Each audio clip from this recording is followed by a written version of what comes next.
اور اسلام آباد chamber of commerce and industry کے صدر احسن ظفر نے حکومت کی جانب سے زراعت، سرمایہ کاری اور دیگر معاشی اقدامات کو سراہتے ہوئے کہا ہے کہ بزنس کمیونٹی حکومت کی جانب سے معاشی اہداف کے حصول کے لیے مدد فراہم کرنے کے لیے تیار ہے۔ ہمارے نمائندے عمر حیات خان اس پروگرام موجود ہیں، آپ کو مزید بتائیں گے۔ جی بالکل، حکومت کی جانب سے اداروں کی نجکاری کا جو ہے وہ پلان بنایا گیا ہے، اور خاص طور پر وہ ادارے جو نقصان میں ہیں اور ان کی نجکاری کا پلان حکومت کی جانب سے بنایا ہے۔ اور حکومت نے کچھ ایئرپورٹ جو ہے وہ آؤٹ سورس کرنے کی جو ہے وہ بات چیت حکومت کر رہی ہے، اور خاص طور پر جو پہلے مرحلے میں اسلام آباد انٹرنیشنل ایئرپورٹ اس کو آؤٹ سورس کیا جائے گا۔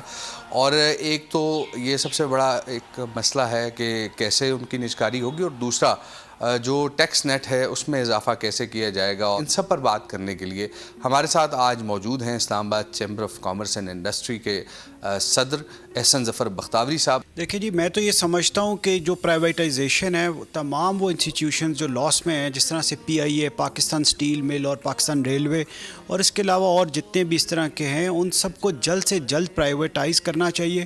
ایون میں یہ سمجھتا ہوں کہ اگر یہ ادارے ہم جسے کہتے ہیں کہ اگر فری میں بھی کسی کو دے دیں اور اس کو یہ کہیں کہ آپ ان کو پروفیٹیبل بنائیں، اور اس کے بعد ہم اس سے انہیں کہیں جی کہ آپ ہمیں پیسے دیں، کیونکہ یہ ہماری اکانومی کے اوپر بہت بڑا بوجھ ہے۔ تو میں یہ سمجھتا ہوں کہ یہ گورنمنٹ کا بہت اچھا انیشیٹو ہے۔ ان تمام اداروں کو، یہ ہماری اکانومی کے اوپر بہت بڑا بوجھ ہے، ان کو جلد سے جلد پرائیویٹائز کرنا چاہیے۔ اور اس کے ساتھ ساتھ جس طرح سے ابھی گورنمنٹ نے انیشیٹو لیا ہے، جس طرح ایئرپورٹ کو آؤٹ سورس کر رہے ہیں، تو میں سمجھتا ہوں کہ اس سے ہماری جو سروسز ہیں اس میں بہتری آئے گی۔ کئی ایسے لوگ ہمیشہ یہ کہتے ہیں کہ ٹیکس جو ہے سارے دیتے ہیں، لیکن ٹیکس نیٹ میں کوئی شامل نہیں، اور بعض دفعہ یہ بھی ہوتا ہے کہ جو ٹیکس نیٹ میں ہے وہ ٹیکس چوری کرتے ہیں۔ دیکھیں جی، اس پہ میں یہ سمجھتا ہوں کہ ابھی گورنمنٹ نے ایک بڑا اچھا انیشیٹو لیا ہے، جو ریجنل ٹیکس پیئر یونٹس ہوتے ہیں اس کی تعداد میں انہوں نے اضافہ کر دیا ہے۔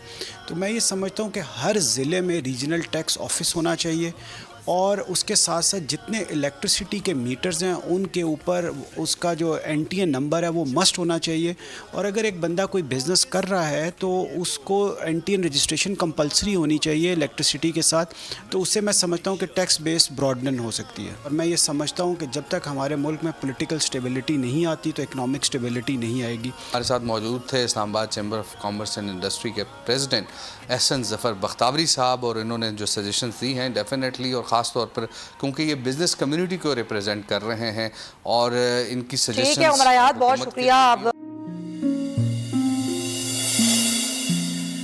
اپنا گھر یوں معیشت کا پہیہ بھی گھومے گا، مزدور بھی سر اٹھا کے جیے گا،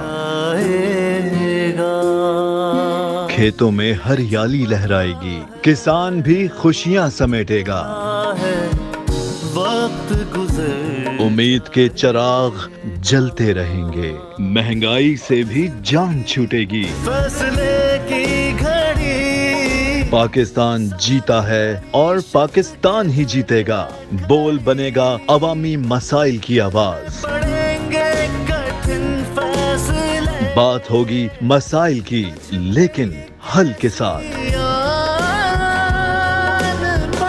دیکھیے خصوصی نشریات مشن معیشت بدھ کے روز 1 بجے صرف بول نیوز پر۔ سبسکرائب کریں اور بیل دبائیں تاکہ کوئی خبر رہ نہ جائے۔